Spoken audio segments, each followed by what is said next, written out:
pendidikan masyarakat kami. Sebelumnya kami akan memperkenalkan diri kami.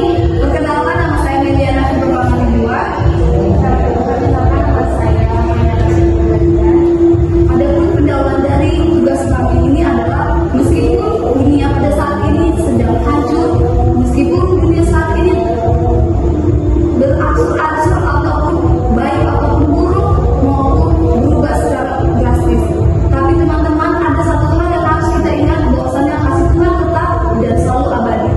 Di dalam presentasi kali ini kami akan menjelaskan satu metode bagaimana kita dapat membaca Alkitab, bukan hanya sekedar membaca, tetapi juga tahu apa makna dan arti dari berikut isi Alkitab tersebut. Oke, nah jadi di sini pasti kakak-kakak dan abang pernah merasa bahwa ketika kita membaca Alkitab itu kita nggak ngerti nih, cuma hanya sekedar membaca tapi tidak memahami.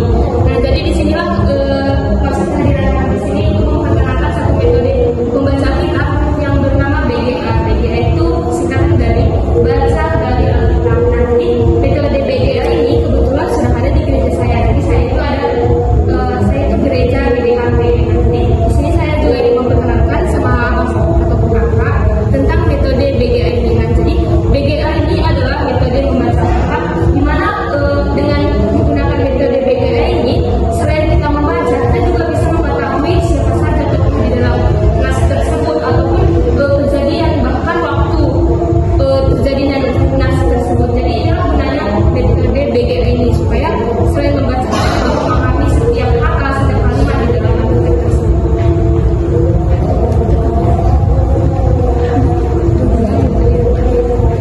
Nah, jadi BGA ini kami mengenalkan 5 langkah. Nah, jadi di dalam BGA ini ada 5 langkah membaca Alkitab. Yang pertama yaitu berdoa.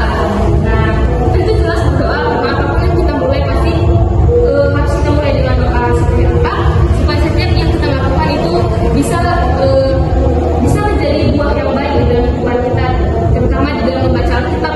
Tidak hanya kita baca, tapi juga bisa menjadi pedoman bagi kita dan kita lakukan pada sehari-hari. Langkah kedua, kita akan membaca Alkitab dalam metode BGA ini, teman-teman untuk mengambil satu nas atau satu perikop dalam Alkitab untuk yang teman-teman gali.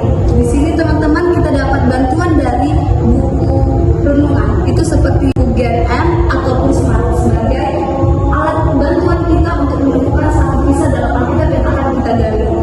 Sebelumnya teman-teman baca Alkitabnya bukan cuma 1 kali, tetapi 2 kali teman-teman, agar lebih memahami kita apa yang akan kita gali dari isi Alkitab tersebut. Nah, jadi di sini contoh nats yang bisa kami berikan yaitu dari Lukas 5 ayat 12 sampai 16. Abang-abang bisa membuka Alkitabnya masing-masing. Dari Lukas 5 ayat 12 sampai 16.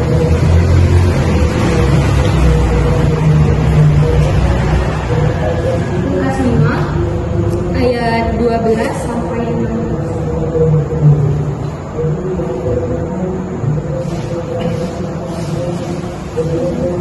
Ya teman-teman, di sini ada ayatnya sebanyak 4. Saya mengundang teman-teman kita bergantian secara membacanya. Di ayat ganjil itu perempuan, di ayat genap itu laki-laki. Di awal teks ini adalah ayat genap, maka akan dimulai dari laki-laki. Dimulai dari sekarang. Ada suatu kali Yesus berada di suatu kota. Di situ ada seorang yang berdusta. Ketika ia melihat Yesus, keluar ia dan memohon, Tuhan, jika Tuhan mau, Tuhan dapat melahirkan. Lalu Yesus mengulurkan tangannya, menjamah orang itu dan berkata, "Aku mau, jadilah engkau lahir."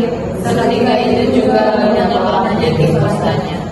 Yesus marah orang itu memberitahukannya kepada siapa pun dan berkata, "Pergilah, perlihatkanlah dirimu pada imam dan persalahanlah untuk melahirkan sudah seperti yang diperintahkan Musa sebagai bukti bagi mereka." Tetapi kabar tentang Yesus makin jauh tersiar, dan datanglah orang dengan berbondong-bondong kepadanya untuk mendengar dia dan untuk disembuhkan dari penyakit mereka. Akan akan tetapi dia tidak mengundurkan diri ke tempat-tempat yang sunyi dan berdoa. Nah, jadi setelah kita baca nas tersebut, maka langkah ketiga adalah gali Alkitab. Nah, jadi di langkah ketiga inilah inti dari GBA ini. Nah, jadi di langkah ketiga ini gali Alkitab itu terdiri dari 3 tahap. Yang pertama adalah apa yang kubaca, dan kedua apa pesan Allah kepadaku, dan yang ketiga apa responku. Tahap yang pertama yaitu apa yang kubaca. Nah, jadi ketika kita membaca Alkitab, tentu kita juga harus tahu siapa saja tokoh-tokoh yang ada di Alkitab tersebut. Nah, seperti tadi Lukas 5 ayat 12 sampai 16, tokohnya di sini ada yang pertama adalah Yesus. Nah, di mana ayat ke-12 masuk ke dalam sebuah kota dan bertemu dengan seorang kusta.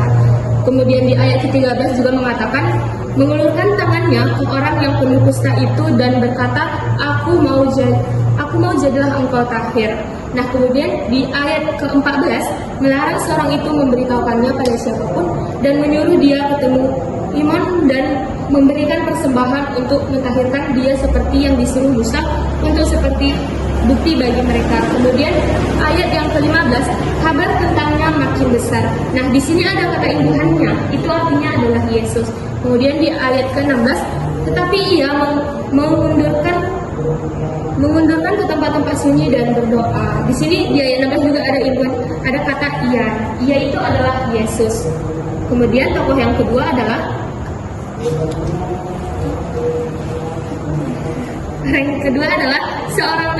seorang sakit kusta. Nah, teman-teman tahu sakit kusta itu apa? Oke.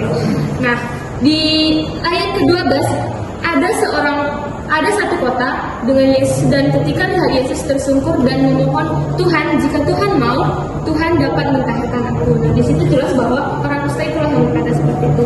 Kemudian di ayat ke-13, seketika lenyap penyakit kustanya. Berarti adalah orang kusta tersebut. Kemudian tokoh yang ketiga adalah orang banyak. Nah, jadi di dalam Alkitab walaupun tidak disebutkan namanya, kalau sudah dia ada seperti ini, di ayat 15 ada berbondong-bondong datang kepada Yesus. Nah, itu adalah orang banyak. Kita artikan sebagai orang banyak. Nah, jadi teman-teman, di sini di Lukas ayat 12 sampai 16 ini ada 3 tokoh, yang itu pertama Yesus, kedua adalah orang sakit kusta, dan ketiga adalah orang banyak. Selanjutnya adalah tahap kedua. Apa pesan Tuhan kepadaku? Dari kita sudah tahu siapa aja tokoh di dalam perikop Lukas tadi, saatnya kita masuk ke apa pesan yang akan disampaikan dari perikop tersebut. Di sini ada bantuannya, yaitu P3JT, pelajaran, perintah, peringatan, janji, dan teladan. Yang pertama, pelajaran di Lukas pasal 12 sampai 16 tersebut mengajarkan kita untuk percaya ke Tuhan Yesus, bahwa Tuhan Yesus itu sangat berdahsyat dan sangat berkuasa. Ia berkuasa atas penyakit, ia mampu menyembuhkan. Yang kedua, perintah dari pasal 12 sampai 16 kita diajarkan untuk mengasihi orang-orang yang merasa dirinya tidak berdaya ataupun tidak berarti, dan kita tidak boleh membeda-bedakan dalam menolong orang. Yang ketiga yaitu peringatan. Dalam pasal 12 sampai 16 kita diingatkan untuk tidak boleh sombong diri dalam melayani ataupun melakukan pelayanan, teman-teman. Di janji kita diberikan janji dari Tuhan bahwasanya Tuhan Yesus itu selalu ada bersama kita walaupun kita merasa kita tidak layak untuk ditolong oleh Tuhan, dan kita percaya bahwasanya Tuhan pasti akan menolong kita dalam keadaan kita apapun itu keadaan kita, mau duka ataupun suka. Yang terakhir adalah teladan. Dalam perikop ini kita diajarkan untuk meneladani dalam keadaan apapun kita tidak boleh patah menyerah, kita nggak boleh tidak semangat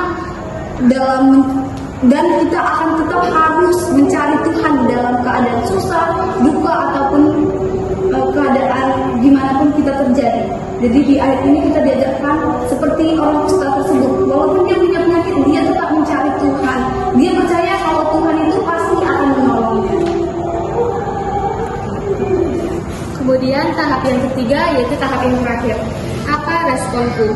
Yang kami singkat dengan SDDT. SDDT itu adalah syukur, doa, dosa, dan tekad. Nah, ini maksudnya bukan dosa ya, maksudnya pengakuan dosa.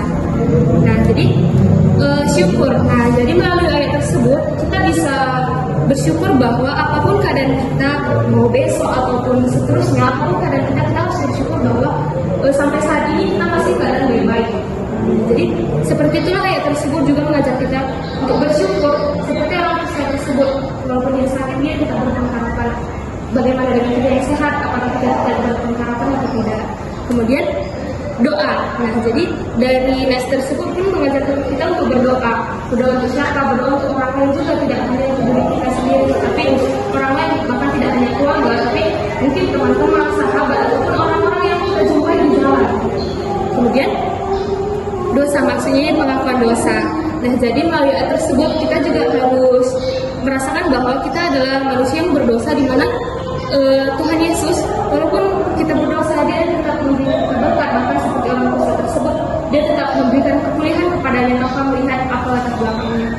Kemudian tekad. Nah, jadi melalui nats yang kita baca, tentunya selain kita baca, kita harus mempunyai tekad dari nats tersebut untuk kita lakukan di dalam kehidupan kita sehari-hari, supaya apapun yang kita baca dapat juga berubah di dalam kehidupan kita lakukan di dalam kegiatan kita sehari-hari.